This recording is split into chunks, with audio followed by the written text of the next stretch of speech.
Assalamualaikum warahmatullahi wabarakatuh. Kami dari kelompok 12 offering A akan menjelaskan tentang problematika makna dalam bahasa studi kasus dalam semantik. Sebelumnya, perkenalkan anggota kelompok kami yang pertama, Ahmad Saiku Dikri, 2, Aida Amalia Putri, dan yang ketiga, saya Nur Hidayah Eka Santi Hermanto. Pada yang pertama tentang pengertian problematika. Problematika merupakan sebuah istilah yang digunakan untuk menunjukkan suatu permasalahan yang harus dipecahkan. Untuk dapat memahami apa yang disebut makna atau arti, kita perlu menoleh kembali kepada teori yang dikemukakan oleh Ferdinand Saussure. Menurut de Saussure, setiap tanda linguistik terdiri dari dua unsur, yaitu yang diartikan dan yang mengartikan. Unsur yang diartikan sebenarnya tidak lain daripada konsep atau makna dari sesuatu tanda bunyi. Sedangkan yang mengartikan itu adalah tidak lain daripada bunyi-bunyi itu yang terbentuk dari fonem-fonem bahasa yang bersangkutan. Jadi, dengan kata lain, setiap tanda linguistik terdiri dari unsur bunyi dan unsur makna. Kemudian, problematika makna. Problematika makna atau kesalahan berbahasa ragam tulisan pada tataran semantik terdiri atas kesalahan penggunaan kata-kata yang mirip, penggunaan kata-kata yang saling menggantikan yang dipisahkan sehingga menimbulkan perubahan makna kalimat bahkan saling merusak struktur kalimat. Kesalahan penggunaan kata-kata yang mirip digolongkan ke dalam 3 kelompok, yakni yang pertama, pasangan yang seasal, 2, pasangan yang berasing, 3, pasangan yang terancukan. Pertama, pasangan yang seasal. Pengertian dari pasangan yang seasal adalah pasangan kata yang memiliki bentuk asal yang sama dan maknanya pun berdekatan. Dalam hal ini, kita tidak menentukan bentuk mana yang benar, tapi bentuk mana yang maknanya tepat untuk menyatakan gagasan. Di sini kami mempunyai contoh kata kurban dan korban. Di sini juga ada contoh yang salah, yaitu kalimat pertama, ayah membeli kambing korban di Jagal Barokah. Kalimat yang kedua, kecelakaan di jalan veteran memakan kurban. Mengapa kedua kalimat tersebut termasuk contoh yang salah? Karena dalam arti kata korban dan kurban memiliki makna yang sama tapi berbeda. Maksudnya, jika korban memiliki makna orang atau binatang yang menderita atau mati akibat suatu kejadian, perbuatan jahat, dan sebagainya. Sedangkan makna dari kurban yaitu persembahan kepada Tuhan seperti kambing, sapi, dan unta yang disembelih pada lebaran haji atau pada saat Idul Fitri. Jadi contoh yang benar adalah seperti berikut ini. Kalimat yang pertama, ayah membeli kambing kurban di Jagal Barokah. Kalimat kedua, kecelakaan di jalan veteran memakan korban. Kemudian yang kedua, pasangan yang berasing. Pasangan yang berasing adalah bentuk kata adaptasi dari bahasa asing ke dalam bahasa Indonesia. Contohnya seperti kata balun yang diambil dari bahasa Inggris dan diserap ke bahasa Indonesia menjadi kata balon. Kemudian yang ketiga, pasangan yang terancukan. Pengertian pasangan yang terancukan terjadi jika orang yang tidak mengetahui secara pasti bentuk kata yang benar lalu terkacaukan oleh bentuk yang dianggapnya benar. Contohnya kata sah dan syah. Kata tersebut memiliki makna yang berbeda, yaitu sah bermakna dilakukan menurut hukum yang berlaku, sedangkan kata syah merupakan bermakna raja atau baginda raja. Kemudian terdapat contoh yang salah. Kalimat pertama, Natali menjadi istri Syah komedian Sule. Kalimat kedua, Sah Arab berkunjung ke istana negara. Kedua kalimat tersebut merupakan contoh yang salah karena penggunaan kata sah dan syah yang tidak sesuai dengan tepatnya. Jadi contoh yang benar seperti pada berikut ini. Natali menjadi istri Sah komedian Sule. Dan kalimat kedua, Syah Arab berkunjung ke istana negara. Sekian presentasi yang bisa saya sampaikan. Untuk materi selanjutnya akan dilanjutkan oleh rekan saya Ahmad Saiku Dikri. Selanjutnya saya akan menjelaskan tentang ambiguitas. Sebelumnya perkenalkan, nama saya Ahmad Saifu Fikri. Nah, ambiguitas. Dalam bukunya Khair tahun 2002 menjelaskan bahwa salah satu peristiwa semantik yang perlu dihindari karena bermakna bias adalah ambiguitas. Ambiguitas disebabkan karena struktur kalimat yang menimbulkan penafsiran ganda.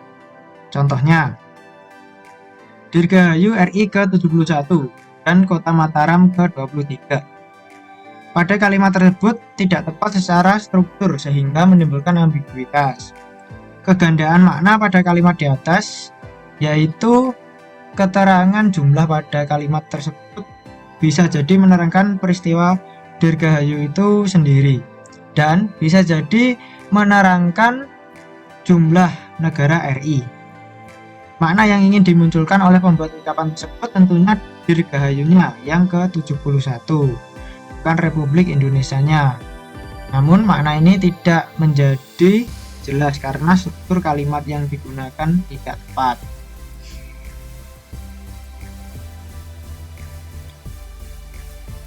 Begitu juga dengan ucapan hari ulang tahun untuk Kota Mataram. Pada ucapan tersebut, makna yang ingin dimunculkan adalah jumlah atau tingkatan peristiwa hari ulang tahunnya yang ke-23, bukan jumlah Kota Mataram. Jika dibentuk ucapan seperti pada kalimat tersebut dibiarkan, orang lain bisa jadi menafsirkan bahwa ada Republik Indonesia ke-68, ke-69, dan ke-70. Selain itu juga Kota Mataram ke-20, ke-21, dan ke-22. Padahal baik Republik Indonesia maupun Kota Mataram hanya satu. Untuk mendapatkan bentuk ucapan yang tepat, ragam tulisan dapat diganti menjadi Dirgahayu ke-71 Republik Indonesia dan ke-23 Kota Mataram. Ambiguitas berasal dari bahasa Inggris, yaitu ambiguity, yang berarti suatu konstruksi yang dapat ditafsirkan lebih dari satu arti. Ambiguitas sering juga disebut ketaksaan. Dalam bukunya Alwi, tahun terbit 2002, halaman 36. Ambiguitas dapat timbul dalam berbagai variasi tulisan atau tuturan. Kenson, dalam bukunya tahun 1977, halaman 38, menyebutkan 3 bentuk utama ambiguitas atau ketaksaan, yaitu yang berhubungan dengan fonetik, gramatikal, dan leksikal. Adapun jenis-jenis ambiguitas. Yang pertama, ambiguitas fonetik. Ambiguitas pada tataran fonetik muncul akibat berbaur bunyi-bunyi bahasa yang dilafalkan. Kata-kata yang membentuk kalimat jika dilafalkan terlalu cepat dapat mengakibatkan keraguan maknanya. Misalnya, kata beruang yang berarti memiliki atau mempunyai uang. Ataupun bisa nama binatang apabila pengucapannya terlalu cepat, beruang. Ambiguitas fonetik terjadi pada waktu pembicara melafalkan ujarannya. Oleh karena itu, untuk menghindari munculnya ambiguitas, si pendengar bisa memohon kepada pembicara untuk mengulangi apa yang diujarkannya.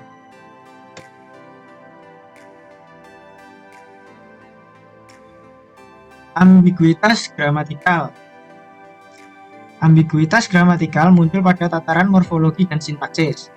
Pada tataran ini, ambiguitas dapat dilihat dari 2 alternatif. Alternatif pertama adalah ambiguitas yang disebabkan oleh peristiwa pembentukan kata secara gramatikal. Pada tataran morfologi atau dalam proses morfomis yang mengakibatkan perubahan makna.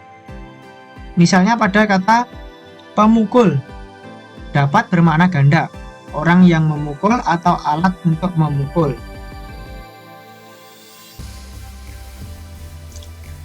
Alternatif kedua adalah ambiguitas pada frase yang mirip. Setiap kata yang membentuk frase sebenarnya jelas, tetapi kombinasi mengakibatkan maknanya dapat diartikan lebih dari satu pengertian.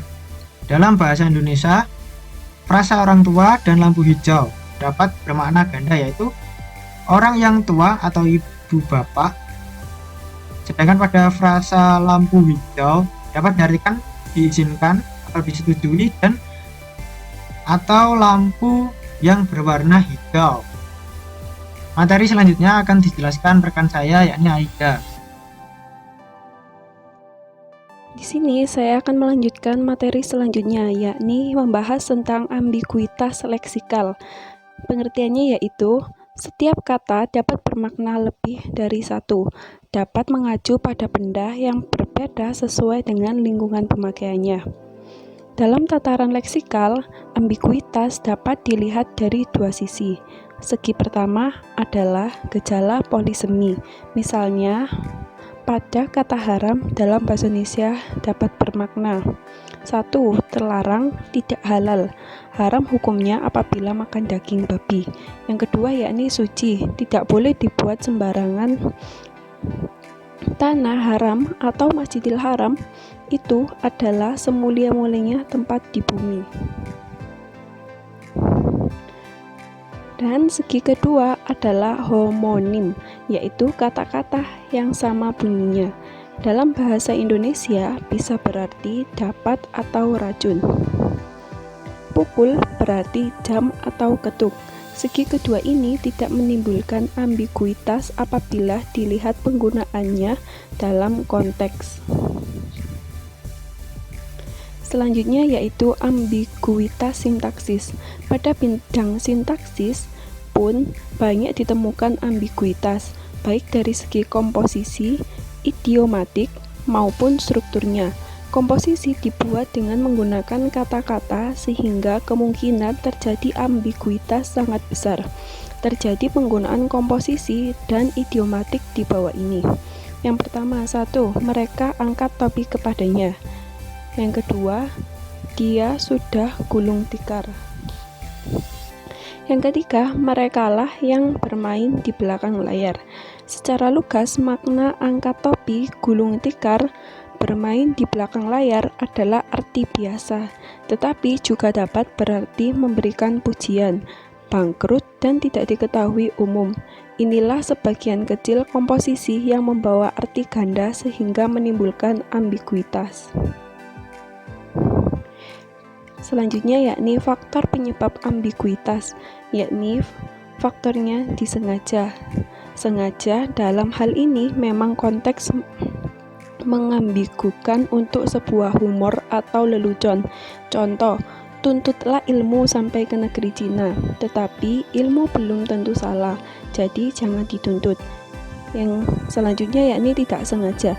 Hal ini bisa dipengaruhi oleh orang yang kurang mengerti tentang tata bahasa Indonesia yang baik dan benar, sehingga penggunaan secara tidak sadar salah dan menimbulkan ambiguitas. Selanjutnya yakni dampak yang ditimbulkan dari ambiguitas. Dampak yang sengaja yakni hanya beberapa orang yang diajak komunikasi dan paham akan humor dengan menggunakan ambiguitas.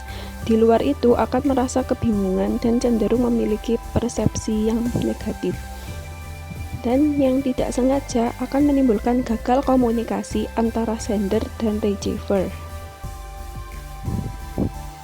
Terima kasih. Sekian dari kelompok kami. Saya mewakili kelompok 12. Apabila ada salah katanya, mohon dimaafkan. Wassalamualaikum warahmatullahi wabarakatuh.